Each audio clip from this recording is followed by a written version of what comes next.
자, 그래서 우리 지난 시간에 품사편, 단어편 다 끝냈고 이제 그것의 마지막입니다. 한글 맞춤법 하고 하면은 이제 현대문법은 끝이에요. 여러분들 시험 범위 현대문법 3가지 전부 다 배웠고요. 품사, 단어, 한글 맞춤법 그리고 저번 시간에 배웠던 문학 작품들 다 끝낸 거니까 사실상 우리 시험 범위는 거의 다 끝난 거나 마찬가지긴 해요. 여기까지 하면은. 자, 그래서 한글 맞춤법 한번 볼게요. 다음 주에는 진달래꽃이랑 공동 나갈 겁니다. 다음 동아리고 공복이요. 자, 한글 맞춤법. 자, 보통 가장 난감한 단어이죠. 왜냐? 가장 어렵기 때문입니다. 한국어에서 가장 어려운 팩트라고 생각을 하시면 돼요. 이거는 우리가 한국어 원어민이잖아. 그럼에도 불구하고 가장 많이 헷갈려하는 부분이라고 보시면 됩니다. 자, 그래서 6페이지 보시면요. 한글 맞춤법 1장 1항 그리고 1장 2항이 나와 있는데요. 이 두 가지가 한글 맞춤법의 가장 기본 원리라고 보시면 됩니다. 자, 하나씩 같이 한번 볼게요. 한글 맞춤법 제 1장 1항입니다. 우리 이거 모의고사 문제 풀 때 진짜 많이 볼 거예요. 어떤 내용이야? 우리가 표기를 할 때는요. 바른대로 표기를 하되 다만 어법에 맞도록 한다. 가장 중요한 핵심이죠. 그래서 우리가 소리 나는 대로 적는다라는 건 무슨 주의? 표음주의지. 근데 어법에 맞도록 적는 건 무슨 주의예요? 표의주의가 되는 거겠죠. 그래서 우리가 중세국어 때는 표음주의만 했다면 현대국어에서는 표음주의와 표의주의를 모두 사용하고 있다라는 게 핵심. 그래서 표음주의와 표의주의를 모두 사용한다라는 걸 알아두시면 되는 겁니다. 그래서 우리가 중세 때는 무조건 소리 나는 대로만 적었잖아. 근데 지금은 이제 소리 나는 대로 적는 것도 있고 어법대로 적는 것도 있다라고 생각을 하시면 되겠죠. 자, 그래서 간단합니다, 여러분. 표음주의라는 건요. 예를 들면 이런 거야. 자, 하늘이라는 글자가 있어요. 우리 이거 발음도 똑같이 하늘이죠. 그럼 이건 뭐야? 발음을 기준으로 보았을 때 발음과 표기가 일치하므로 곧 발음을 그대로 표기에 반영한 거다라고 보는 거야. 그래서 요거는 표음주의, 소리 나는 대로 적되의 예시인 겁니다. 자, 그럼 꽃 이걸 한번 볼까요? 이건 어때? 발음은 음절의 끝소리 규칙에 의해서 꽃 이렇게 되죠. 그럼 어때요? 발음과 표기가 다르지. 그럼 이거는 뭐예요? 발음이 표기에 그대로 반영되지가 않은 거네. 그럼 발음은 발음이고 표기는 표기인 거야. 그래서 뜻에 조금 더 집중하는 표의주의라고 볼 수 있는 거죠. 그래서 지금 현대 국어에서 우리가 표음주의와 표의주의를 구분하려면은 명확한 표준 발음을 알고 있어야 돼요. 그래서 표준 발음을 기준으로 했을 때 표기와 같으면은 첫 번째 거, 표기와 다르면 두 번째 거 이렇게 보시면 됩니다. 그래서 표음주의는 똑같아. 그냥 소리 나는 대로 적는다라는 뜻이야. 그러니까 표준 발음과 표기가 일치하는 거야. 자, 그럼 표음주의라는 건 뭐냐면요. 어법에 맞게라는 뜻이야. 다른 말로 하면요. 되게 비슷한 말이 많아. 원형을 밝히어.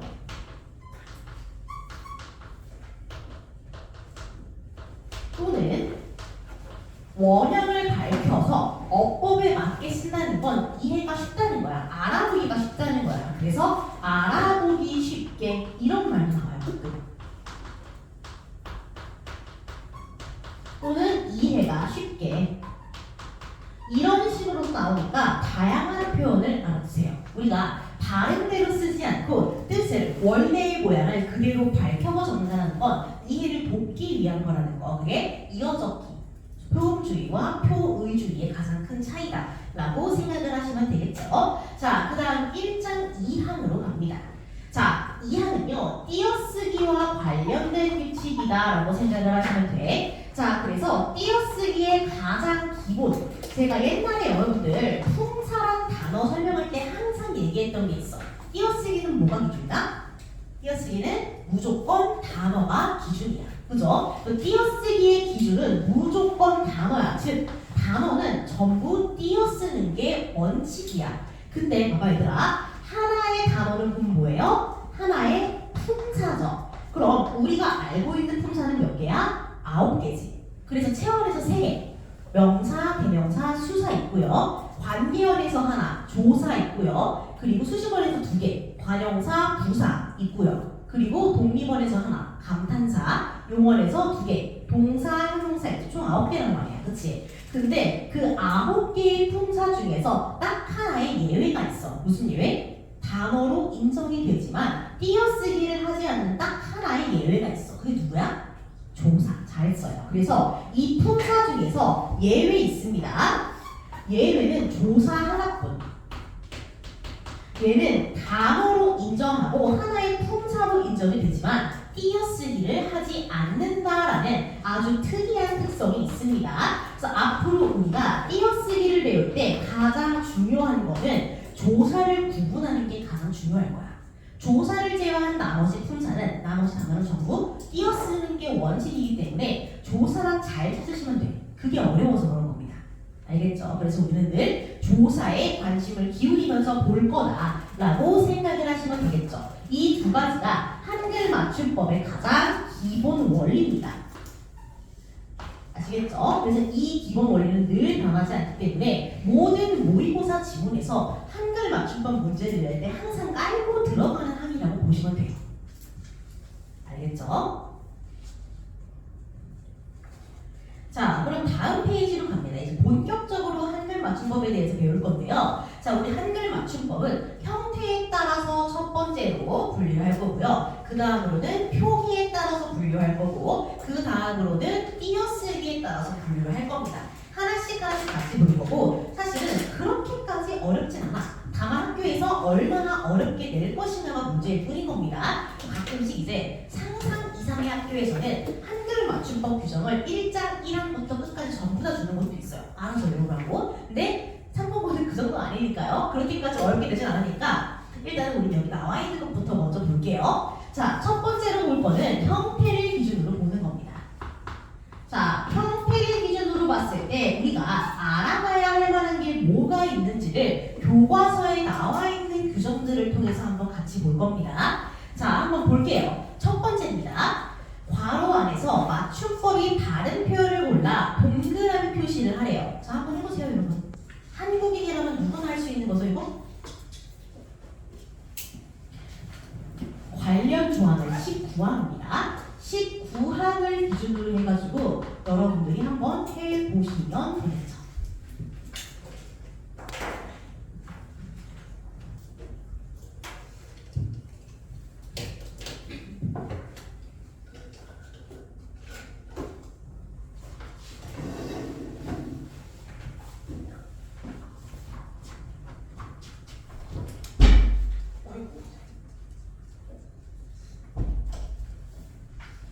자, 19항의 집은 접사와 어근입니다. 우리 이거 이미 단어 시간에 배웠죠. 지난 시간에 배운 겁니다. 자, 그래서 용언의 어간이 있어. 자, 용언의 어간이 있는데요. 우리 어간과 어미를 나눌 때 어간은 실질적인 의미가 있는 부분이었잖아. 근데 어근도 뭐야? 실질적인 의미가 있는 부분이죠. 그래서 접사가 따로 붙지 않는다면 용언의 어간이 어근이 될 경우 굉장히 많습니다. 접사 같은 이리기가 안 붙는다면은. 자, 그래서 용언의 어간 뒤에 뭐가 붙을 때? 정미사가 붙을 때의 이야기인 거야. 대표적으로 뭐가 나와? 명사화 정미사랑 부사화 정미사가 2가지가 나올 겁니다. 자, 그래서 용언의 어간 뒤에 정미사가 붙을 건데 그 종류가 뭐다? 명사화 정미사. 다른 말로 하면 명사파생 정미서죠. 명사화 정미사인 뭐 있어요? 또는 미음 이런 거 있겠지. 그래서 또는 미음 또는 얘네가 있고요. 부사화 정미사 뭐 있어?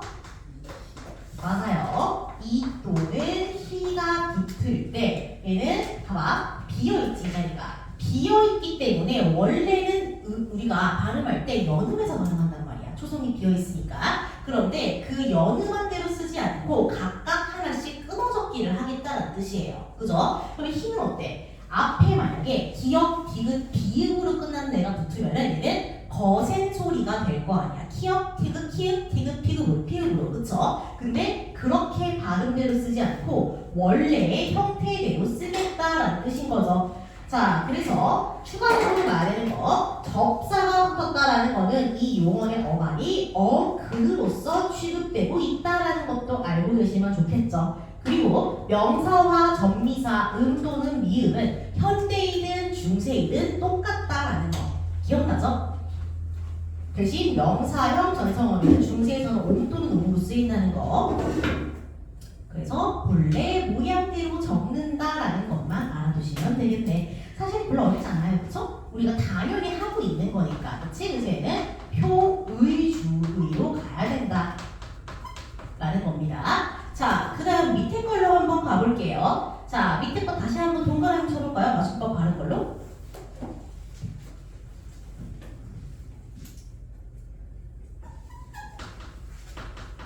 근거 조항은 35항입니다.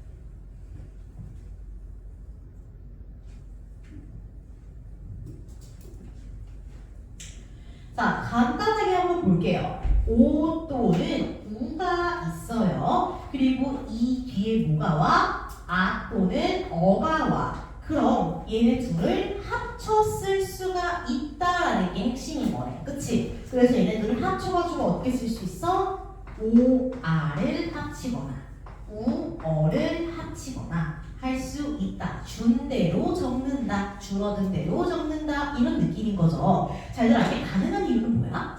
이게 왜 됐니?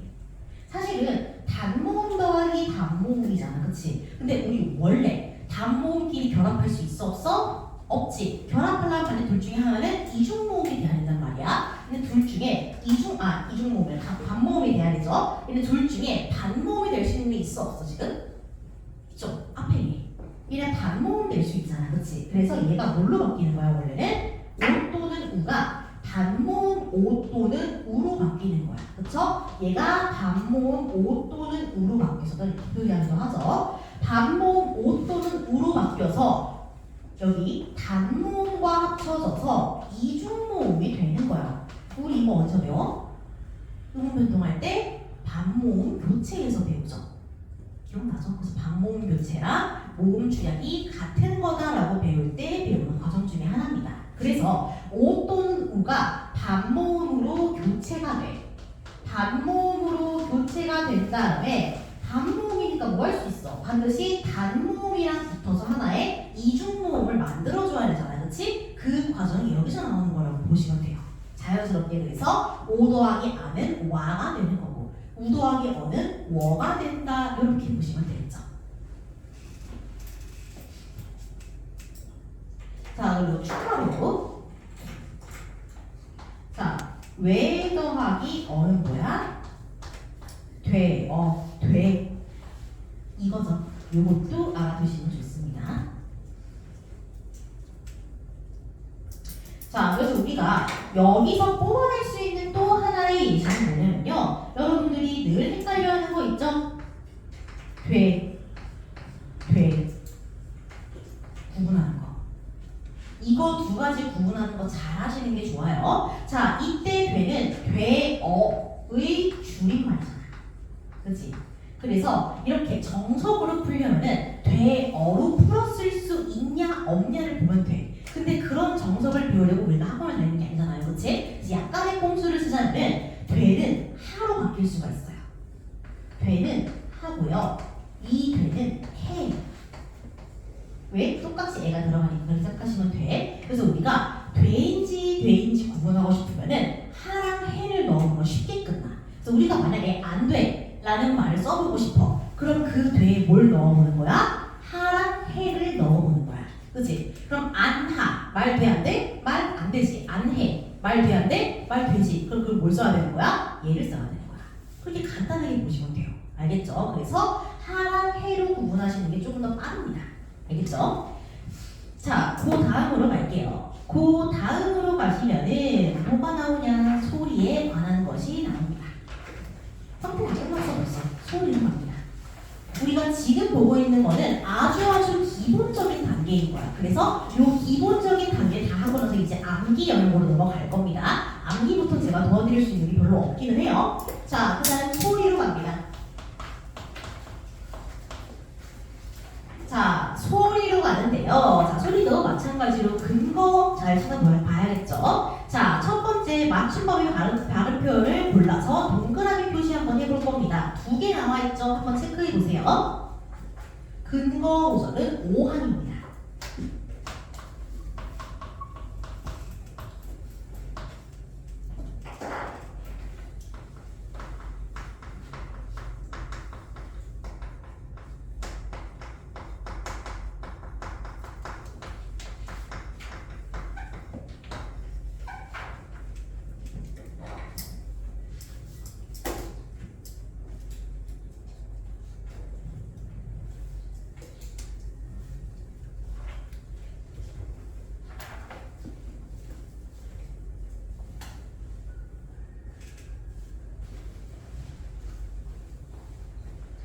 자, 잘 모르셨죠? 자, 보시면요, 여러분. 근거 조항이 5항이란 말이야. 근데 여러분들이 5항에서 잘 봐야 하는 부분은 바로 여기야. 뚜렷한 까닭 없이. 이 부분입니다. 자, 그래서 여기 한번 잘 볼게요, 여러분.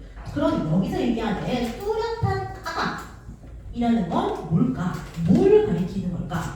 이게 없다면은 된 소리를 쓰는 거 오케이라는 거잖아. 그치? 그래서 이게 뭘 가리키는 거냐면요. 우리가 규칙으로 배우는 된소리 내기 현상이 딱 4가지가 있어. 그걸 얘기하는 거야. 그래서 우리가 1학년 1학기 중간고사를 위해서 배웠던 된소리 되기에 4가지 조건 있죠. 경음화의 4가지 조건. 그 4가지 조건이 바로 뚜렷한 까닭인 거야. 그래서 그 조건에 해당하면은 된소리로 안 쓰는 거고요. 그 조건에 해당하지 않으면은 별다른 이유가 없이 그렇게 발음되는 거기 때문에 그 발음대로 표기한다 라고 생각을 하시면 돼요. 그래서 뚜렷한 까닭, 즉 된소리 되기 조건에 안 들어간다면은 발음대로 표의주의, 된소리로 쓰는 거고요. 만약에 여기에 들어간다, 된소리 되기에 들어간다면은 발음대로 쓰지 않고 표의주의대로 쓴다라고 생각하시면 돼. 그래서 4가지 조건 다시 한번 볼게요, 여러분. 우리 이거 1학기 때 진짜 P2 할 때까지 외웠던 거 기억나죠? 그래서 여러분들이 얼마나 기억하고 있을지 모르겠지만 꽤 많이 기억할 거라 생각을 해요. 자, 첫 번째 조건은 제일 쉬운 거죠. 안 울림 예사소리 더하기 안 울림 예사소리. 슬슬 기억에서 올라와야 돼. 안 울림 예사소리 더하기 안 울림 예사소리. 이거 무슨 조건이야? 앞에 있는 의문이 다른 거 상관없어. 그냥 앞에가 기역, 디귿, 비읍, 시옷, 지읒이고 뒤에가 기역, 디귿, 비읍, 시옷, 지읒이면은 어떻게 된다? 뒤에 거가 갑자기 뭐가 돼? 된소리로 발음된다라는 규칙이었죠. 기억나요? 아시는 게 좋을 텐데. 그래서 요 조건이라면 이 조건에서 일어나는 된소리 대기라면은 표기에 반영한다 안 한다? 반영 안 한다. 원래의 형태대로 적어야 한다. 자, 그 다음 2번째입니다. 자, 2번째 용언의 활용에서 자, 용언의 활용이라는 건 무슨 말이야? 다른 말로 하면은 어간과 어미로 나누는 뜻이야. 그죠? 어간 더하기 어미 해야 한다는 거야. 자, 용언의 활용에서 어간이 뭘로 끝나야 돼? 어간이 니은 또는 미음으로 끝나야 돼. 어간이 니은 또는 미음으로 끝나고요. 뒤에 그 뒤에 오는 어미가 뭘로 와야 돼? 안 울림 예사소리로 와야 돼. 그죠? 어미가 안 울림 예사소리. 다른 말로 하면 기역, 디귿, 비읍, 시옷, 지읒. 이렇게 온다면은 이 뒤에 게 뭐야? 된소리 얘기가 된다. 그래서 이런 조건이라면은 이 조건에 부합한다면은 뒷말이 된소리로 발음이 돼도 표기에 반영하지 않겠다라는 뜻인 거죠. 자, 그다음 3번째입니다. 자, 세 번째는 한자어입니다. 한자어에서 한자어라는 거는 최소 둘 이상의 한자가 붙어서 만들어지는 거지. 그래서 그 연결부에서 앞말이 뭘로 끝나? 앞말이 리을로 끝나. 그리고 뒷말이 뭘로 시작해? 뒷말이 디귿, 시옷, 지읒으로 시작해. 그러면 뭐야? 뒷말에 있는 디귿, 시옷, 지읒이 된 소리로 발음된다. 자, 디귿, 시옷, 지읒 외우기 어렵죠? 한자로 그냥 외우세요. 갈, 등, 일, 시, 갈증입니다. 이 세 가지만 알고 있으면 돼. 갈등, 일시, 갈증. 이렇게 되면 무조건 다 뭐예요? 된 소리로 발음이 되는 거야. 그쵸? 그런데 그거는 표기에 반영 안 하죠. 왜? 규칙이니까. 뚜렷한 까닭이 있으니까 반영을 안 하는 거야. 자, 그 다음 마지막 4번입니다. 자, 용언의 활용입니다. 마찬가지로 용언의 활용에서 어미가 뭐로 들어가냐면요, 관형사형 전성어미로 들어가야 돼. 자, 관형사형 전성어미 몇 개 없다. 그 중에서도 리을이야. 관형사형 전성어미 리을 그 뒤에 뭐가 붙어? 체언이 예사소리를 시작하는 거야. 체언의 예사소리. 그때 체언은 발음이 뭘로 바뀌어? 예사소리 발음이 된 소리로 바뀐다라는 거죠. 예를 들면 뭐 탈 것, 뭐 쉴 곳 이런 겁니다. 먹을 것 이런 느낌이라고 보시면 돼요. 리을 더하기 예사소리. 그랬을 때 이 뒤가 다 된 소리로 바뀐다. 자, 그럼 이거는 뭐야? 뚜렷한 까닭이 있는 경우죠. 된 소리 되기라는 이유가 있는 거야. 그럼 이때는 어떻게 돼야 돼? 반영을 하면 안 되겠지. 이때는 그래서 뭐 한다? 표의주의가 돼야 한다. 발음대로 쓰는 게 아니고 원래의 형태대로 써야 하는 거야. 다만 여기에 해당하지 않는다면은 뚜렷한 까닭이 없는 것이므로 발음대로 된 소리를 표기할 수 있다라는 겁니다. 알겠죠? 그래서 이거는 가볍게 하면 쉬워요. 근데 조금씩 더 심화가 들어가면 어려울 수 있으니까 여러분들이 조금 잘 봐주시는 게 좋을 것 같습니다. 그래서 이전에 이미 여러분들이 1학기 때 된 소리 되기 4가지 조건 다 배웠잖아. 그렇기 때문에 얼마든지 여기서 문제를 낼 수가 있어요. 이미 배운 거니까. 그래서 잘 한번 봐주시는 게 좋을 것 같아요. 자, 그 다음 밑에 걸로 갑니다. 밑에 걸로 가시면은 지금 딱 하나 나와있네. 한 줄. 내재율, 내재율, 그리고 외형률, 외형률 이렇게 나와있죠. 골라보세요. 한번.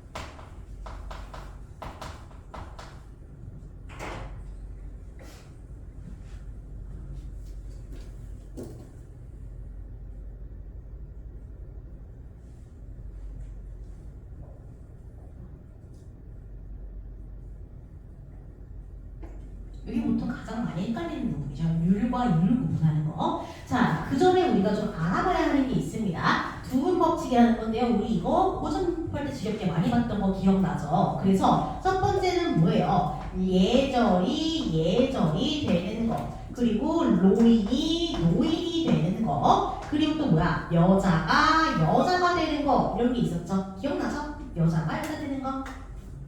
자, 우리 이런 걸 전부 다 두분법칙이라고 하는데 얘는 교체고 얘는 탈락이라고 했었죠. 자, 지금 요 교재에서 다 알고 있는 거는 요겁니다. 요거. 그래서 조금 더 구체적으로 가자면요.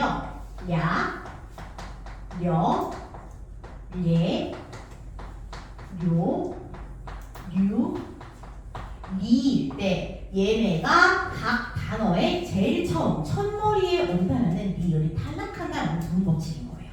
알겠죠? 대신에 얘가 첫머리가 아니고 단어의 중간 두 번째 음절부터 온다면 상관없어. 근데 첫 번째 음절에 온다면은 이때 리을은 쓰지 않는 경우가 많다. 기억나죠? 그래서 리씨가 아니고 이씨라고 하는 겁니다. 예절이라고 안 하고 예절이라고 하는 거고요. 그래서 뭐 요금이라고 안 하고 요금이라고 하죠. 대신에 그 료가 뒤에 붙으면 출연료 이런 식으로 료가 그대로 살아있는 거고. 이거는 율과 율입니다. 율과 율을 명확하게 구분할 수 있어야 해요. 이거는 어차피 이거 아니면 이거기 때문에 둘 중에 하나만 외워도 괜찮아. 둘 중에 하나만 외우고 그게 아니면 싹 다 나머지 이렇게 몰고 오면 괜찮아. 우리 형태조 하는 것처럼. 자, 그래서 율 한번 볼게요. 자, 율과 율이죠. 자, 율은요 앞에 오는 말이 일단은 모음으로 끝날 때야. 앞에 오는 말이 모음으로 끝나면 율이 붙어요. 그리고 자음 중에서는 딱 하나. 자음 중에서는 니음만 가능해. 그래서 우리 백분률이라고 안 하고 백분율이라고 하죠. 그래서 자음 중에서는 니음만 가능, 그리고 모음은 전부 다 가능. 이렇게 보시면 됩니다. 그럼 률은 어떨까요? 율은 모음이 아니에요. 그렇지? 모음이면 안 돼. 그리고 자음은 어때? 니은을 제외한 모든 자음일 때 가능한 거야. 알겠죠? 편하신 대로 외우시면 됩니다. 둘 중에 하나. 율을 외우든 류를 외우든 마음대로 하세요. 율은 모음으로 끝나거나 니은으로 끝날 때, 율은 그 나머지 이렇게 해도 되고요. 율은 니은을 제외한 자음일 때, 그리고 율은 그 나머지 이렇게 해도 상관없어. 편한 대로 하시면 됩니다. 이게 가장 많이 헷갈리는 거니까 잘 봐두세요. 이거는 소리에 따라 구분하는 거고요. 자, 여기까지 해서 어려운 건 별로 없죠, 여러분.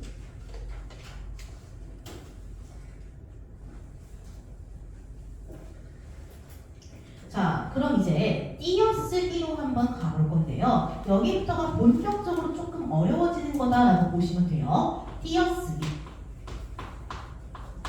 왜냐? 한국인이 가장 어려워하는 게 띄어쓰기. 옛날에 그 우리말 나누기라는 프로그램이 있거든. 그 프로그램에서 마지막에 결승은 꼭 띄어쓰기로 했어. 지우가 아마 띄어쓰기로 할걸? 그걸 저는 다 맞추는 사람을 본 적이 없어요. 자, 봅시다. 그래서 띄어쓰기의 가장 기본적인 원리는 뭐야? 저거야. 모든 단어는, 모든 품사는 띄어쓰는 게 원칙이다. 다만 조사는 예외적으로 붙여 쓴다. 이게 원칙이야. 그래서 이 생각을 꼭 하시면서 들어가시는 게 편해요. 띄어쓰기는 무조건 단어, 다른 말로 하면 품사가 기준이 될 거고요. 다만 뭐는 예외, 조사는 예외. 조사는 무조건 어때? 붙여 써야 한다. 이것만 알고 있어도 90% 이상 먹고 들어가. 그래서 우리가 해야 하는 건 뭐야? 조사인지 아닌지를 구별하기만 하면 띄어쓰기는 문제가 없는 거야. 다만 그게 제일 어려운 부분. 자, 그래서 여러분 위에 한번 보시면서 동그라미 표시 한번 해보세요. 먹을 만큼 한 봉지 이거 한번 해볼까요?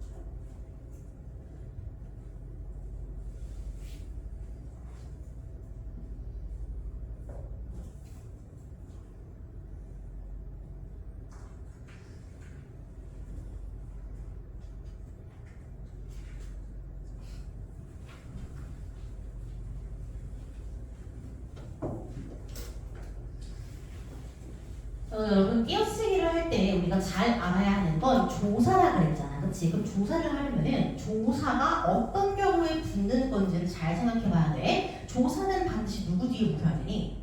조사는 반드시 체언 뒤에 붙어야지. 그래서 우리가 늘 체언을 찾아야 돼. 체언은 뭐야? 명사, 대명사, 수사를 우리는 체언이라고 얘기하죠. 그럼 체언 뒤에는 반드시 뭐가 붙어? 조사가 붙어. 그러면은 우리가 찾는 얘가 조사인지 아닌지 판단하려면 뭘 보면 돼? 앞에 명사, 대명사, 수사의 체언이 있는지를 보면 돼. 자, 그러면은 만약에 체언 앞에 뭔가가 와. 그럼 걔는 뭔가? 체언을 꾸며주는 관형어일 수밖에 없겠죠. 그럼 관형어, 체언, 조사 요 순서를 꼭 기억하시는 게 좋아요. 보통 이 순서 안에서 거의 문제가 해결이 됩니다. 그럼 여기서 이 둘 사이는 어때? 반드시 띄어야 되지. 이 둘 사이는 어때? 반드시 붙여야 되지. 그래서 요 틀만 가지고 문제를 풀어도 정말 반에서 먹고 들어가요. 자, 여기 한번 볼까요? 먹을 만큼입니다. 누가 봐도 먹을과 만큼으로 분리를 해야 될 것 같잖아, 그치? 자, 그러면은 띄어쓰기를 할지 말지를 정하려면은 조사가 있는지 없는지만 고르면 돼. 근데 우리는 여기서 아무도 먹을이 조사라고 생각하지 않아. 그럼 뭐가 조사일 수 있는 거야? 만큼이 조사일 수가 있는 거야. 그죠? 자, 근데 이 만큼이 조사인지 아닌지를 보려면 뭘 보라 그랬어? 만큼 앞에 붙는 게 뭔지를 확인하라 그랬어. 지금 만큼 앞에 붙은 먹을, 이거 명사야 아니야? 대명사야? 수사야? 아니지. 얘 체온 아니지. 얘 뭐예요 그러면은? 관형사형 전성어민 리을이 붙은 관형어지. 그럼 얘는 뭐야? 관형어네? 그럼 관형어 뒤에는 반드시 뭐가 와야 돼? 체온이 와야 되잖아. 그럼 이때만큼은 조사야 아니야? 조사라고 볼 수가 절대 없지. 그럼 뭐야? 얘네 둘 사이는 반드시 띄워야겠네. 그럼 이때만큼은 뭐예요? 의존 명사야. 혼자 쓸 수는 없어. 그렇기 때문에 조사랑 헷갈리는 거야. 혼자 쓸 수는 없지만 반드시 관형어의 수식을 받아야 하는 거야. 그쵸? 그러면은 관형어의 수식을 받는다는 점에서 얘는 조사가 아니라 명사라고 볼 수 있으니까 붙여 쓰지 못하는 거네. 알겠죠? 그래서 먹을 띄고 만큼이라고 가야 해요. 그럼 요거 한번 볼까? 한과 봉지로 나누어야겠네. 자, 얘들아, 봉지 조사일 수 있어 없어? 누가 봐도 봉지는 봉투를 가리키는 명사잖아, 그치? 이름이잖아. 또 저게 명사야. 그럼 명사 앞에 붙는 건 뭐야? 얘를 꾸며주는 관형어일 수밖에 없지. 그럼 얘는 뭐예요? 수관형사가 관형어의 역할을 하고 있는 거네. 그럼 얘네 둘 중에서 조사 있어 없어? 없지. 그럼 무조건 띄었어야겠네. 이렇게. 그죠? 얘 정확한 이름이 뭐냐면요, 다미 명사예요. 중요한 건 아닙니다. 자, 그래서 우리가 여기서 도출할 수 있는 잘 알아야 하는 개념들이 뭐가 있냐? 여기서는 의존 명사와 조사를 구분하는 거야. 의존 명사와 조사를 구분할 줄 알아야 돼. 이걸 구분하는 기본은 뭐야? 의존 명사는 어찌되었든 명사라는 거. 어찌되었든 체온으로 인정된다는 거. 그래서 얘는 반드시 앞에 관형어가 붙어야 한다는 거. 얘는 뭐야? 얘는 어찌되었든 조사야. 그렇기 때문에 앞에 관형어 대신에 체온이 와야 한다는 거. 아시겠어? 이거를 구분하는 게 첫 번째. 그럼 이거는 뭐예요, 여러분? 수관형사와 수사를 구분하는 거야. 자, 수사는 뭐야? 여기에 포함되지? 수사는 체온이야. 체온이기 때문에 누구 수식을 받아? 반드시 관형어 수식을 받아. 둘이 세트인 거죠. 그럼 관형사는 뭐야? 얘 자체가 이미 관형어기 때문에 뒤에 체온이 와야 되는 거야. 알겠죠? 그래서 여러분들 잘 구분하세요. 앞뒤로 뭐가 오냐가 제일 중요한 거야. 수관형사는 그 뒤로 명사 같은 체형이 와야 하는 거고요. 수사는 그 뒤로는 조사가 붙고 그 앞으로는 관형어가 붙어야 되는 거야. 조사는 어때? 그 앞에 체형이 붙어야 되는 거고, 의존명사는 그 앞에 관형어가 붙어야 되는 거야. 알겠죠? 그래서 앞뒤에 뭐가 붙냐로 구분하시는 게 중요해. 얘네의 본질이 뭔지를 파악하는 게 기본인 거야. 아시겠죠? 그래서 이거 지금 교과서 개념이라 쉽게 나온 거지, 보통 모의고사에서는 여러 문제들이 나옵니다. 여러분들 품사편 문제 풀었다가 봤을 거야. 품사편 문제 보시면은 의존명사랑 조사 구분하는 거, 그리고 수관형사랑 수사 구분하는 거 계속 나옵니다. 그래서 제가 문법편 문제 잘 풀라고 한 거였어요. 자, 그 다음으로 한번 갈게요. 자, 다음 페이지로 갑니다. 다음 페이지로 가시면요, 우리가 방금까지 배운 형태, 소리, 띄어쓰기와 관련된 문법 예시들이 쭉 나와 있어요. 그쵸? 그래서 총 6개의 예시가 나와 있으니까요, 여러분들 한번 찾아보시고 맞는 거 고르고 적당히 거기에 맞는 근거를 찾아서 연결해보세요. 지금 약 시간 5분 정도 됩니다. 꼼꼼하게 확인해보세요. 지금까지 배운 것들 기반으로.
빨리 끝나면 진달래꽃 할 수 있겠는데 오늘?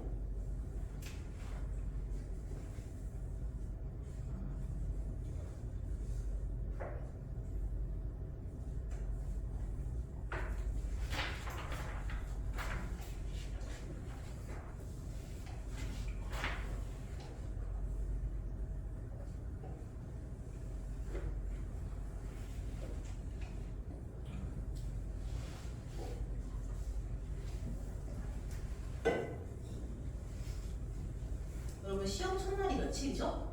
무슨 요일? 첫날이 금요일인가? 상봉고도? 언제예요? 목요일? 아 그럼 너희는 목금월화 보는 거야 시험을? 근데 국어는 화요일인가 월요일 그렇잖아? 월 아니면 화였던 것 같은데? 화요일? 그러면 살짝 여유 있네요 여러분들은. 지금 그러면은 직보까지 수업 한 번 더 남은 거잖아요 여러분들은. 21일 수업하고 직보 들어가면 되는 거니까 시험이 되게 빨리 다가온 기분이죠 여러분. 생각보다 실제로 빨리 다가온 게 맞기 때문이에요. 10월 연휴 때문에 시험이 전반적으로 일주일 이상 지금 땡겨진 거예요 대부분의 학교가. 그렇다고 여러분들이 연휴 끝나고 시험 보기를 바라진 않을 테니까 그럼 연휴 때 못 놀잖아요. 학교 진도 지금 어린지 나가고 있죠 여러분? 어디까지 했는지 얘기해줘요. 한글만 두 번 다 했어? 학교 진도에서? 다 했어요? 그럼 지금 공범이랑 진달래 못하고 있어요? 어이? 그럼 뭘 하고 있어? 지금 뭐해요 학교에서? 수행한 거 아니야 혹시? 뭐해요 학교에서? 지금 문법은 다 한 거 아니야? 한글 맞춤은 다 했으면은? 그쵸? 지금 어차피 단어랑 품사랑 맞춤법은 다 했을 텐데 그럼 이제 뭐해? 어쨌든 앞부분은 이미 진작에 입국하러래. 그럼 지금 뭐예요 고등학교에서? 아무것도 안 해? 지금 그럼 한글 맞춤법 끝났으면은 본보할 차례 아니야? 본보해야 될걸? 그럼 진달래꽃까지는 한 거죠? 안 했어요 진달래꽃? 특이하게 나가드시는 거. 그럼 공범하고 진달래꽃 하고 시험 보는 거죠? 알겠습니다. 상식적인 시험 보기 너무 좋죠. 다음 볼까요? 자, 첫 번째 거. 그 일을 아는 대로 설명해라 라고 하고 있네요. 자, 아는과 대로는 하나 볼 건데 이때 대로가 조사인지 아닌지만 판단하면 돼. 자, 근데 아는은 누가 봐도 뭐야? 관형사형 전성어미가 붙은 관형어잖아. 그럼 대로는 명사야 조사야? 명사일 수밖에 없겠지. 그러면은 명사와 관형어는 띄어쓰는 게 원칙이니까 띄어쓰기 해야겠지. 첫 번째로 연결하시면 됩니다. 자, 그 다음에 칼국수면을 얼음을 넣은 물에 담갔다. 이건 뭐 틀릴 수가 없는 거죠 우리가. 근데 엄밀하게 말하자면 이건 뭐예요? 여기에 해당하는 거네. 용어의 어간, 얼다라는 어간을 어근으로 삼아서 그 뒤에 명사와 전미사 을을 붙였을 때 형태를 밝혀 적는 표의주의의 표기기법. 그래서 마지막 거에 연결을 하시면 되겠죠. 자, 그 다음에 세 번째입니다. 나는 강아지 한 마리를 기른다. 자, 요거랑 똑같죠. 그쵸? 마리가 강아지를 세는 단위 명사이기 때문에 띄어쓰는 게 원칙. 그럼 그때 하는 관형어, 수관형사가 된다. 그렇기 때문에 연결을 해야 하는 건 단위 명사 띄어쓰기. 그래서 두 번째 거에다 연결하시면 되겠죠. 자, 그 다음 시청률 나오네요. 우리가 봐야 하는 건 요거죠. 그래서 즉 앞말에 받침이 있냐 없냐부터 확인. 그럼 시청이니까 받침이 있는 거고 니은을 제외한 자음이니까 률로 가는 게 맞겠죠. 자, 그래서 세 번째 걸로 가시면 되겠네. 자, 그 다음 실 없이로 갑니다. 이거 그냥 누가 봐도 그냥 실 없이로 가야 되는 거죠. 이거는 형용사에 이가 붙어서 부사가 되는 거 여기 얘기하는 거죠. 실 없다에 실 없에다가 부사와 전미사 이를 붙인 거니까 그대로 밝혀 적는 표의주의를 해야 되는 겁니다. 자, 그 다음 마지막 듬뿍 이거. 자, 보시면요. 미음과 비음이 만난 거죠. 일단은 듬뿍. 자, 그럼 여기에 해당돼야 하는데 미음으로 끝나는 건 얘밖에 없는데 이거 요거는 활용이 아니야? 아니지. 듬다 이런 말 없지. 그러니까 이거는 뚜렷한 까닭이 없는 것이므로 표음주의로 가는 게 맞네. 그럼 듬북이 아니고 듬뿍으로 가는 게 맞다. 그래서 밑에서 두 번째 걸로 연결하시면 되겠죠. 된 소리를 표기에 반영하는 거. 그래서 그렇게 연결을 하시면 됩니다. 자, 그래서 그 다음부터는 이제 띄어쓰기 규정을 활용해서 실생활 적용을 하는 게 그 다음 활동인데요. 자, 쉬었다가 실생활 적용으로 들어갈 겁니다. 쉬세요, 여러분. 쉬었다가 조금 더 빡세게 한번 들어가 봅시다.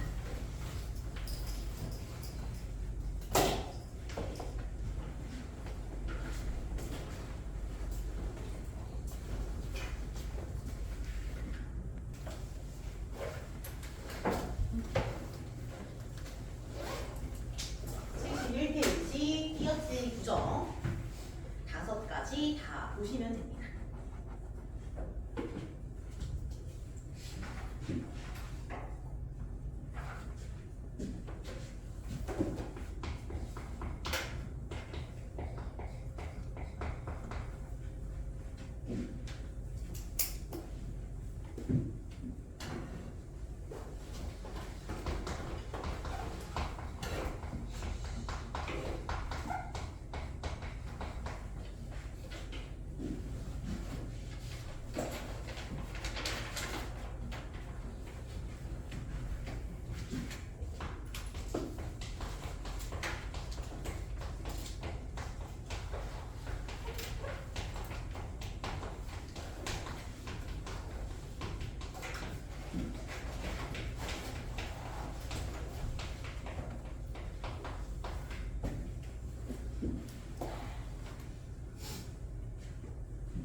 자, 여러분 한번 볼까요? 요 3대 1부터 갈게요. 자, 요때 대해 한번 잘 봅시다, 여러분. 이거 한번 보실 때 우리가 어디까지 답으로 하나의 단어로 인정할 것인지를 보시면 되겠죠. 그래서 3대 1로 봐야 돼. 근데 우리가 3과 1은 숫자니까 수사겠지. 당연히 띄었어야 한다는 거 안단 말이야, 그치? 그럼 문제는 뭐야? 대가 문제인 거래. 자, 요때 대의 핵심은 뭐냐? 대는 두 개의 단어를 이어주거나 열거하게끔 만들어주는 기능을 하는 말이야. 이게 대의 기능이죠. 이거는 무조건 어떻게 해야 하냐? 띄어쓰기를 해야 해요. 자, 예시가 뭐가 있냐? 방금 나왔던 대 있고요. 무엇 겸 어쩌고 뭐 선생님 겸 학생 이런 거 그것도 가능하고요. 또 및 이런 것도 가능해요. 및도 가능하고요. 그리고 내지 이런 것도 가능합니다. 열 내지 열세 이런 느낌 이런 게 전부 다 가능하다. 그래서 동등하게 무엇가를 이어주거나 열거해주게 만드는 것은 띄어쓰기를 하는 것이 원칙이다. 그래서 3 띄고 대 띄고 1 이렇게 하셔야 된다는 거죠. 자, 밑에 있던 거 우리 이거 뭐야? 딱 봐도 뭐예요? 이 이해라는 명사 뒤에 붙는 게 무엇인지 물어보는 거잖아. 그죠? 명사 뒤에 붙는 건 뭐야? 조사제. 그럼 이거 이었어야 돼? 띄었어야 돼? 조사는 무조건 붙여 쓰는 것이 원칙. 그렇기 때문에 붙여 쓰기로 가셔야 합니다. 만약에 여기 뒤에 딱 하나가 더 붙어 이해할 이렇게 된다면 그때는 이해할 자체가 관용어가 됐으니까 그때 뿐은 명사가 되는 거겠죠. 그래서 이해할 띄고 뿐 얘는 지금 이해란 명사만 쓴 거니까 뒤에가 조사. 그래서 이어서 이해해야 한다. 그래서 이해 뿐은 이어서 넣을 거고요. 이해할 딱 하나만 더 붙는 거야. 할 뿐 이렇게 돼요. 이때 뿐은 조사가 아니고 의존 명사라는 거. 왜? 앞에 붙은 게 관용어니까. 요런 차이만 잘 비교하시면 돼요.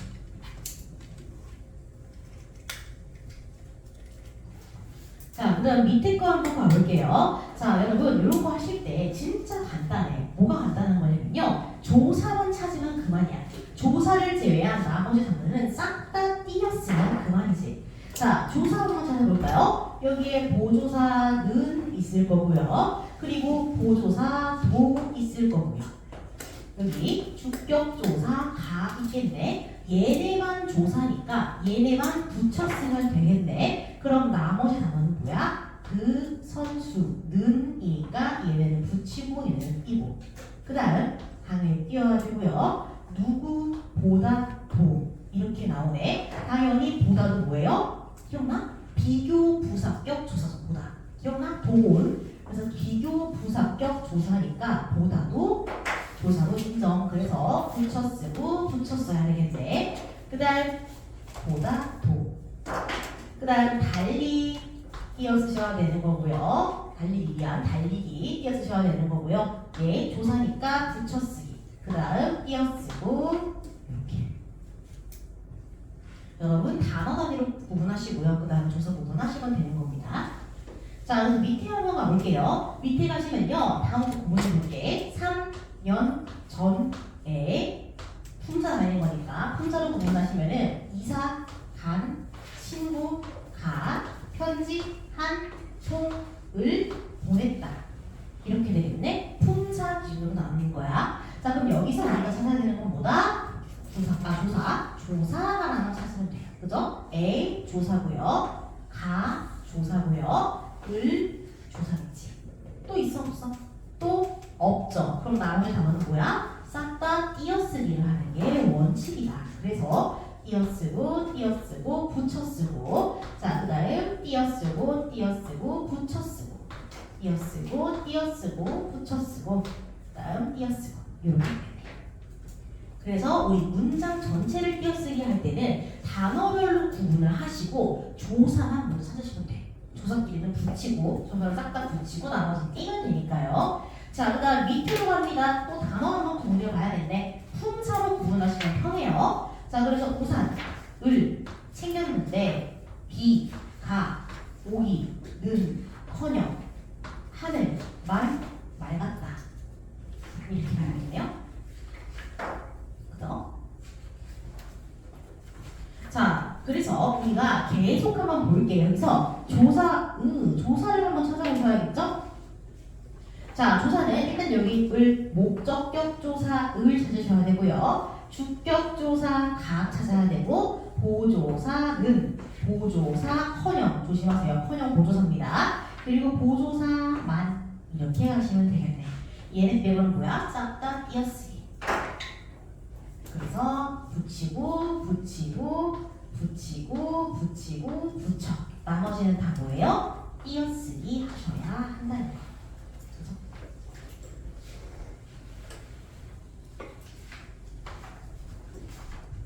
그래서 오기는커녕이 싹 다 붙는다는 것만 잘 봐도 오기는커녕 다 붙여쓰기 해야 돼요. 능도 조사고 커녕도 조사라서 그래.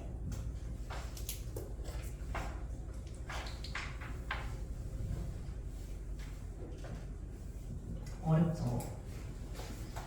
조사만 잘 찾으시면 됩니다. 그래서 여러분들이 이제는 격조사는 진짜 잘한단 말이야. 근데 보조사 같은 것들 아직 약한 부분들이 있기 때문에 그런 것만 좀 잘 봐주세요. 알겠죠? 자, 그 다음 페이지 가시면요. 이제 여러분들이 실생활에서 찾는 연습을 할 거야. 그래서 그림과 함께 뭔가 많이 나와 있죠. 72페이지입니다. 그림과 함께 뭔가가 많이 나와 있어. 여기서 우리가 틀린 거 7개 찾을 겁니다. 그래서 7개 찾아서 고칠 겁니다. 찾아보세요.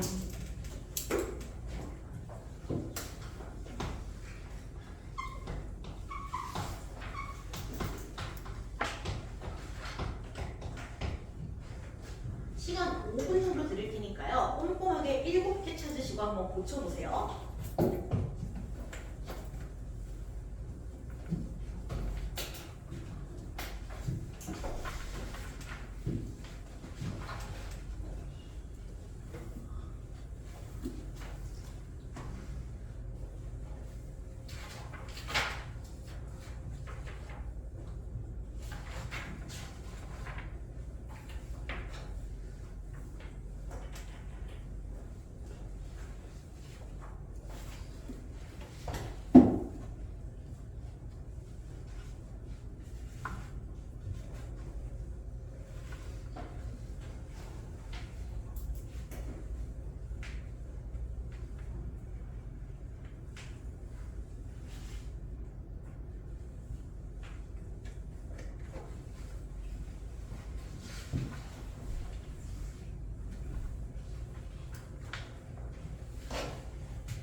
일곱 개니까 별로 안 많아요.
자, 요거 7개 맞게 찾았는지 확인하세요, 여러분. 7개 맞게 찾았는지 확인.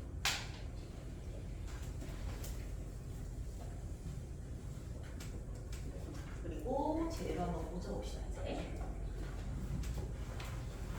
맞게 찾았는지 확인하시고 고치는 것까지 하셔야 됩니다.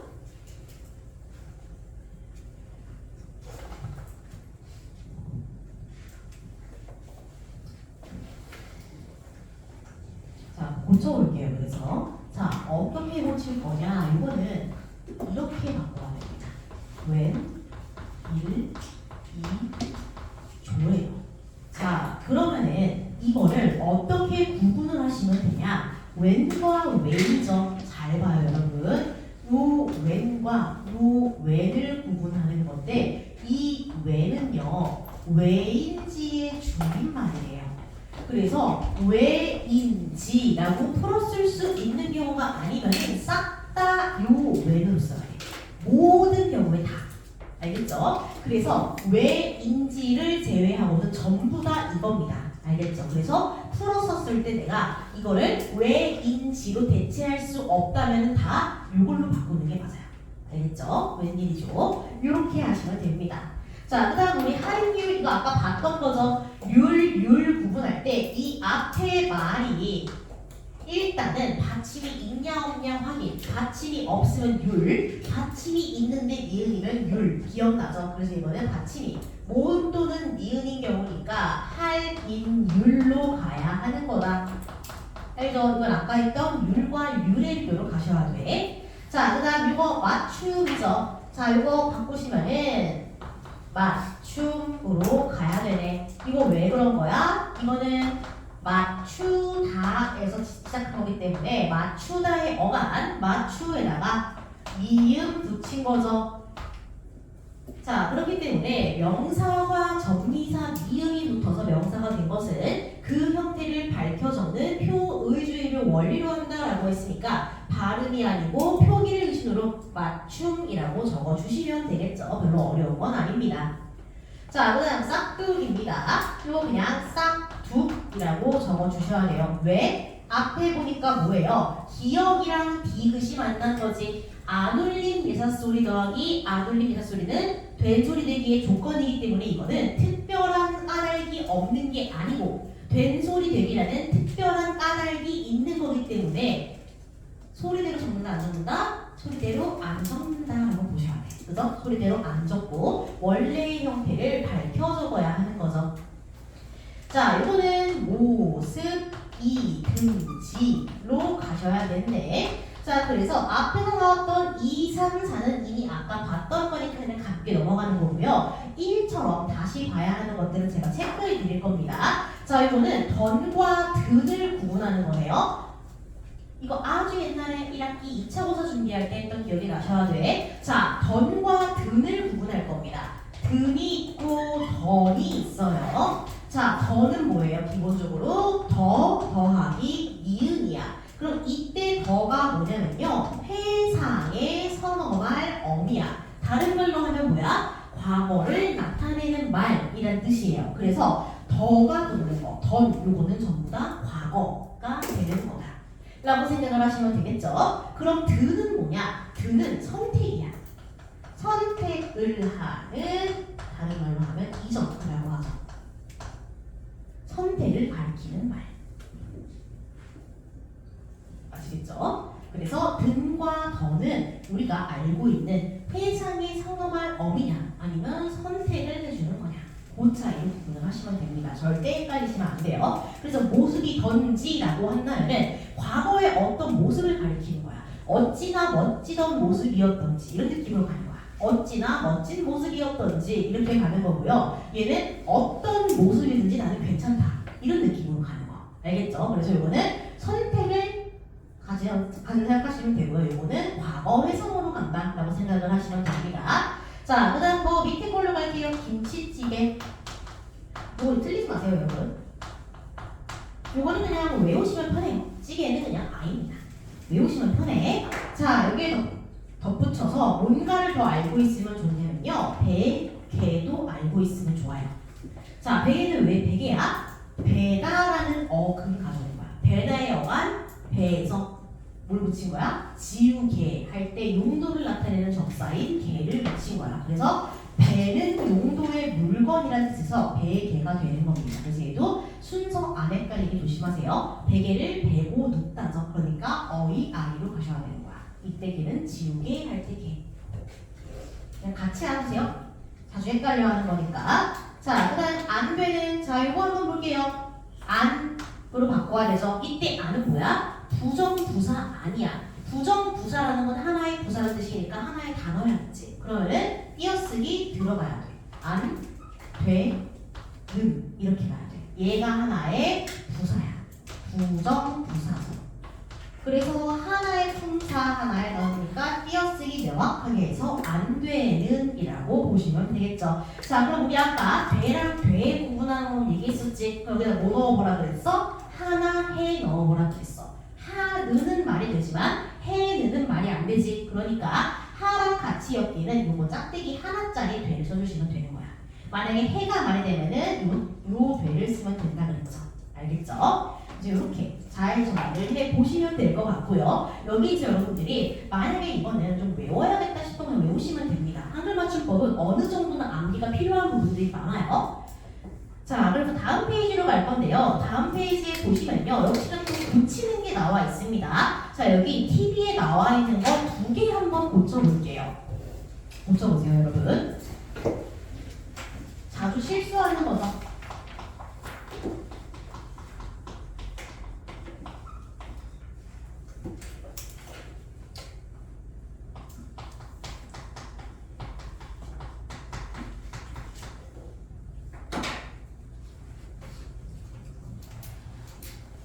자, 요거 한번 고쳐볼 겁니다.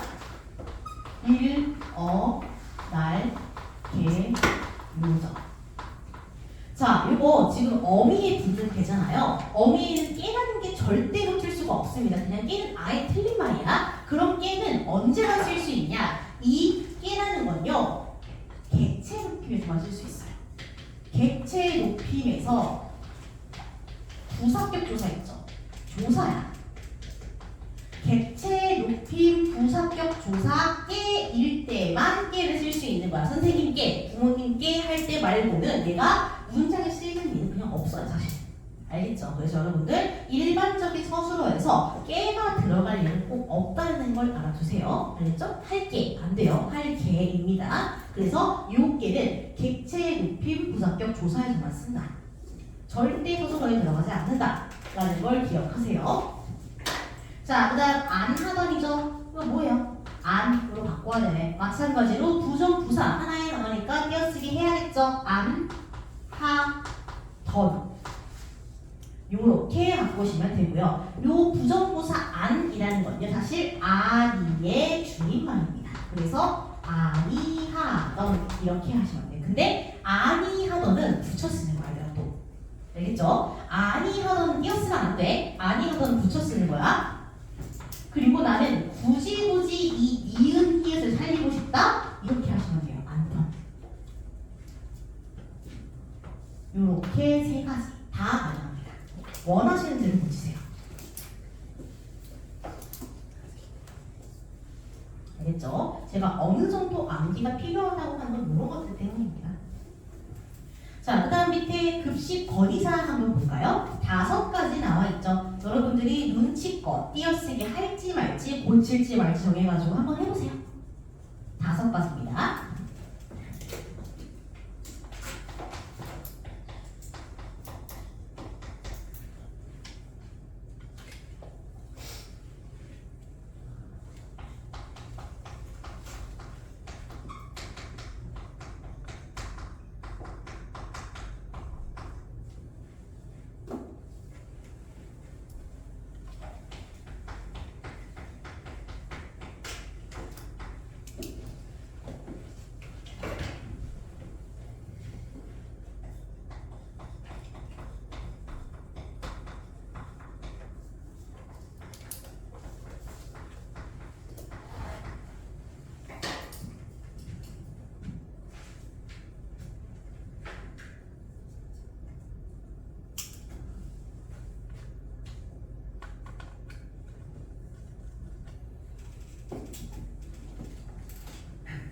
자, 한번 볼까요, 여러분? 요거 한번 분석해 볼게요. 얘는 공부 더하기 말이죠. 공부는 뭐야? 명사지. 그럼 이 뒤에 붙는 말은 뭐예요? 조사일 수밖에 없겠네. 그럼 조사랑 명사는 붙여 써야 돼. 조사는 무조건 붙여 쓰는 거니까. 그래서 붙여 쓰시면 되는 거고요. 자, 그 다음 손 꼽힐 만한 한번 볼게요. 자, 이거는 손에 꼽히다를 줄여서 쓴 거니까요. 손 더하기 명사죠.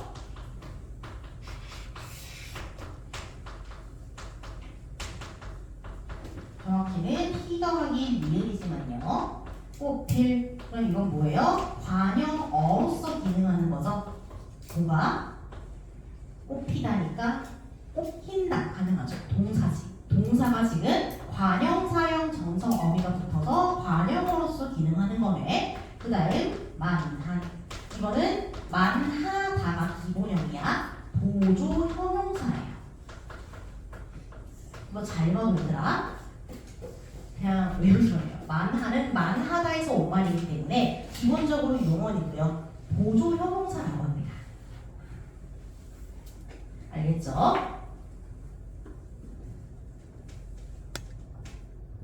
자, 근데 뭐 어차피 이거는 손꼽히다라고 하나의 어간으로 묶을 수 있기 때문에 굳이 띄어쓰기를 할 필요가 없단 말이야. 자, 그러면은 그 뒤에 거 만한과 예 사이가 핵심이네. 자, 어찌 되었든 보조 형용사는 뭐야? 형용사지. 그럼 조사가 아닌 다른 품사지. 그럼 띄어써야 돼? 붙였어야 돼? 띄어쓰는 게 원칙이야. 그래서 띄어쓰는 게 원칙인데 얘는 예외가 있어. 자, 잘 적어주세요, 여러분. 보조라는 말에 주목해봐. 보조 용어입니다. 자, 보조 용어. 다른 말로 하면 보조 동사, 보조 형용사예요. 보조 용어는 원칙적으로는 띄어써야 돼. 당연하지. 품사가 있으니까, 그렇지? 띄어쓰기가 원칙이야. 원칙이나 그러나 붙여쓰기도 허용. 상관없다는 뜻이야. 다 가능해. 그래서 당연히 기본은 띄어쓰는 거고요. 이러한 교정으로 인해서 붙여쓰는 것도 오케이인 거야. 그래서 띄어쓰기 하나도 안 해도 돼요. 손꼽히다가 하나의 어간이고 만한도 보조형용사라 붙여쓰기 가능하거든. 하나도 안 해도 돼. 그래서 띄어도 되고 붙여도 돼. 둘 다 가능하다고 보시면 되겠죠. 자, 그 다음 돈가스만 이거 볼게요. 돈가스라는 명사에다가 만을 붙이는 거니까 명사 뒤에 붙는 조사, 보조사가 되겠죠. 그러면은 붙여 쓰는 게 기본이다. 자, 그 다음 4시간만. 자, 내는 뭐예요? 내는 시간 앞에 붙는, 시간이라는 명사 앞에 붙는 거니까 수관형사가 되겠네. 자, 수관형사 뒤에 뭐가 붙어? 시간이라는 명사, 정확히는 안명사일 거고요. 명사가 붙고 그 뒤에 만이야. 명사 뒤에 붙는 거니까 뭐야? 조사겠지. 그럼 얘네들은 어떻게 써? 얘네들은 붙였어. 명사 조사니까. 그리고 내와 시간은 띄어쓰는 게 원칙이겠네. 관형사와 명사니까. 그죠? 자, 그 다음 음식만 한번 볼게요. 자, 음식이라는 명사가 있어요. 명사 뒤에 붙는 건 뭐야? 조사지. 그러면은 만이라는 조사. 그래서 붙여 쓰는 게 원칙. 이렇게 보시면 되겠네요. 여러분들이 조심할 만한 거는 4시간 조심하시면 되는 거고요. 그리고 만한이라는 보조 형용사, 보조 용어의 원칙만 조금 조심하시면 됩니다. 알겠죠?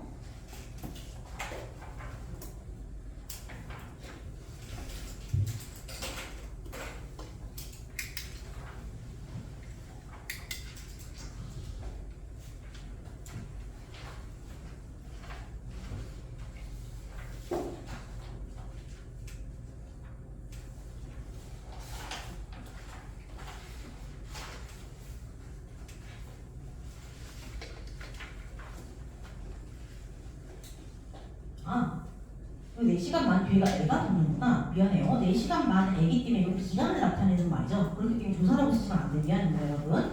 잘 봐주세요. 요거 4시간 만이 한정의 느낌이 아니고요. 특정 시간 동안의 기간을 얘기하는 거잖아. 그러면은 기간을 얘기하는 거면 조사로 들어가면 안 돼요, 여러분. 조사로 들어가시면 안 되고 의존명사로 가야 돼요. 미안해요. 헷갈렸을 수 있어요, 여러분. 헷갈릴 수 있으니까 잘 봐주세요. 의존명사로 가야 돼.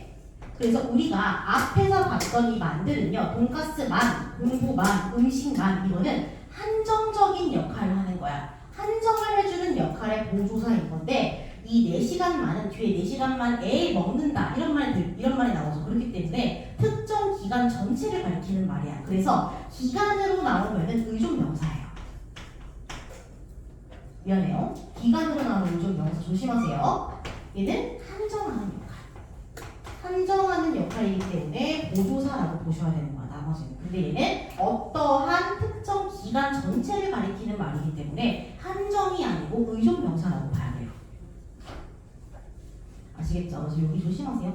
4시간 만 이렇게 쓰시면 돼요. 알겠죠? 그래서 요거 조심하시고 요거 조심하시면 됩니다. 이거는 붙여쓰기, 띄어쓰기 다 가능한 거고요. 얘는 여기 띄어쓰는 거 조심하세요. 왜냐면 이거는 4시간만이라고 한정하는 게 아니야. 4시간만 할게 이게 아니고요. 4시간만에 먹어 이런 식의 기간을 나타내는 말이기 때문에 띄어쓰기가 원칙이다. 난 게임 4시간만 할게 이렇게 얘기하는 그거는 보조사예요. 알겠죠? 네, 4시간 만에 뭔가를 했다 이렇게 하면은 기간을 나타내는 거 아니기 때문에 의존 명사가 되는 겁니다. 아시겠죠? 잘 구분하시면 될 것 같아요.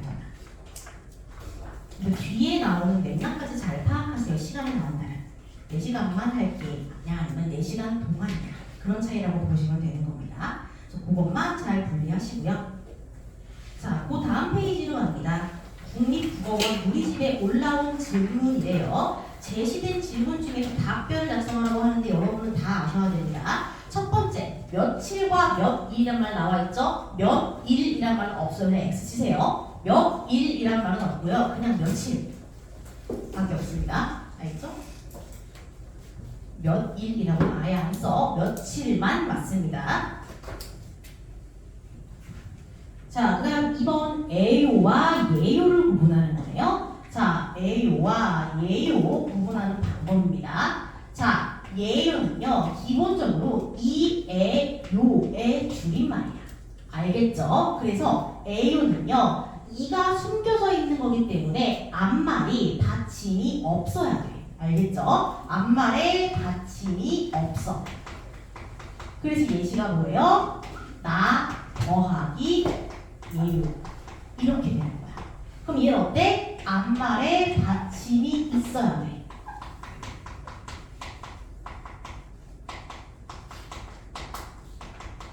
그래서 이 더하기 A로 가야 되는 거야. 알겠죠? 그래서 사람 더하기 이, 에, 요가 되는 거야. 알겠죠? 그래서 받침이 있냐 없냐의 차이고요. 조심하셔야 되는 예외가 있습니다. 예외 딱 하나만 기억하세요. 아니에요. 아니에요는 어때? 앞말에 받침이 없는 상태로 끝나지만 예요가 아니고 에요가 붙는 거야. 알겠죠? 아니에요만 기억하시고요. 이거 말고는 다 받침이 없으면 예요, 받침이 있으면 이에요. 이렇게 생각하시면 돼요. 알겠죠? 자, 그 다음 갓대와 갓대. 자, 앞에 어휘로 끝나는 대는요 전달하는 느낌이 아니고요 감탄의 느낌이 강해요. 뭘 그런 걸 했대? 이런 느낌인 거예요. 근데 아, 이의 애가 되면요 이거는 전달하는 느낌이야. 인용의 느낌이라고 보셔야 되는 거예요. 알겠죠? 그래서 누군가가 그렇게 했다고 전해 들었다 라고 한다면은 아, 이의 대를 쓰시는 게 맞습니다. 알겠죠? 그 대는 더라 라고 보시면 돼. 자, 그래서 간단하게만 좀 정리해 드리자면요 대랑 대죠? 헷갈릴까봐 다른 색으로 쓸게요. 대랑 대. 대는요 뭐뭐 다고 해 이거의 줄임말이야. 뭐뭐 라고 해 다고 해 이런 거야. 그럼 이사 갓대는 뭐야? 이사 갓다고 해 이거의 줄임말인 거야. 알겠죠? 그럼 대는 뭐냐면요 더라랑 가까운 거야. 더라. 영탄, 감탄에 가까운 말인 겁니다. 알겠죠? 쟤는 전달의 느낌에 가까운 거고요. 이거는 감탄의 느낌에 강한 거야. 참 예쁘대 이렇게 얘기하면은 참 예쁘더라 감탄이야. 더라가 아니고 감탄이에요. 참 예쁘대 이렇게 얘기하면은 감탄 정말 예뻤다라는 느낌의 감탄으로 가는 거고요. 예쁘대 이걸로 간다면은 그 사람이 예쁘다고 전에 들은 거야. 예쁘다고 해의 느낌이 되는 겁니다. 알겠죠? 그 정도 차이만 잘 기억해 주세요. 자, 그 다음에 밑에 이렇게 많은 걸 언제나 옮겼니? 그래서 거듭나가는 띄었어야 되죠? 왜? 앞에 많으니 관형어로 들어갔으니까 뒤에 붙는 거는 당연히 명사가 되겠죠. 의존 명사. 그래서 띄어쓰는 게 맞고요. 자, 그 다음 002, 002. 자, 요거는요. 같은 말이 2번 반복되면 그 뒤에 붙는 건 2야. 알겠죠? 002입니다. 그래서 112예요. 002 생각하라.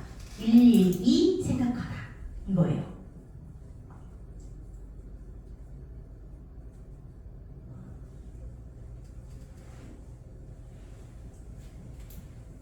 그렇게 정리하시면 됩니다.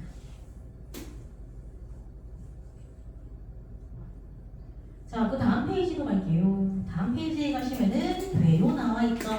돼요는 돼어 괴어요의 줄임말이기 때문에 괴만 쓰시면 안 돼. 알겠지? 그래서 괴어요는 모양이 조금 이상해도 고쳐 쓴 표기 ON을 쓰셔야 됩니다. 알겠죠? 괴어요. 그래서 어간 괴에다가 어요를 붙인 거니까 괴어요라고 쓰거나 아니면은 줄어서 대로 쓸 거면은 괴요라고 써야 되는 거죠.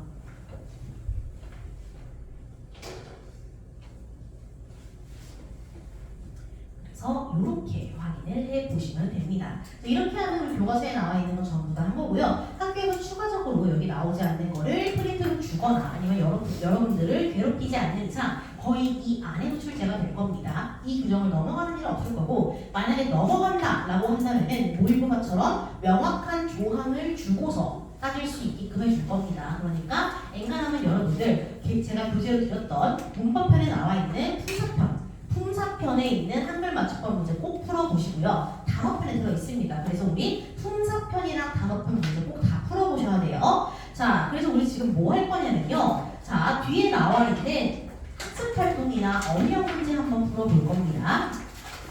몇 페이지를 보시면 되냐면요. 80페이지부터 볼 겁니다. 자, 80페이지부터 본교재 80페이지부터 96페이지까지 풀고 갈 겁니다. 80부터 90, 근데 절반이 답지야. 솔직히 절반이 답지. 80부터 96까지 할 겁니다, 여러분. 80부터 96페이지까지 지금 복습할 겸 풀고 갈 겁니다. 알겠죠? 그렇지 않으면 여러분들은 숙제를 안 할 거기 때문이죠.